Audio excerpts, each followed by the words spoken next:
नवऱ्यानं बायकोला शेजाऱ्यासोबत बेडवर नको त्या अवस्थेत रंगेहात पकडलं। त्यानंतर रागाच्या भरात नवऱ्यानं शेजाऱ्याचं गुप्तांग चावण्याचा प्रयत्न केला। या घटनेत शेजारी गंभीर जखमी झाला आहे। पोलिसांनी त्याला हॉस्पिटलमध्ये दाखल केलं। उत्तर प्रदेशातील कानपूरमध्ये गुरुवारी रात्री ही विचित्र घटना घडली आहे।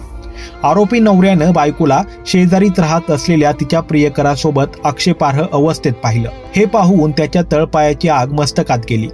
रागाच्या भरात त्यानं शेजाऱ्याचं गुप्तांग चावून त्याला जखमी करण्याचा प्रयत्न केला। तरुणही अत्यंत रक्तबंबाळ झाला। घटनेनंतर जखमी अवस्थेत तो मदतीसाठी पोलीस स्टेशनमध्ये गेला। पोलिसांनी त्याला लगेच लाला लजपतराय हॉस्पिटलमध्ये दाखल केलं।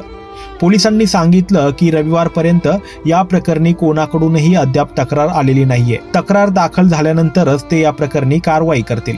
मिळालेल्या माहितीनुसार संबंधित जोडपं काही वर्षांपूर्वीच विवाह बंधनात अडकलं होतं। ते कानपूरच्या बाबूपुरवा भागात भाड्याच्या घरात राहतात। गुरुवारी संध्याकाळी नवऱ्यानं बायकोला सांगितलं की तो शुक्रवारी काही कामानिमित्त बाहेर गावी जाणार आहे, पण तो अचानक गुरुवारी रात्री घरी परतला। घरी आल्यावर त्याला त्याचा शेजारी त्याच्या बायकोसोबत बेडवर आक्षेपार्ह स्थितीत दिसला। हे पाहून त्याला खूप राग आला।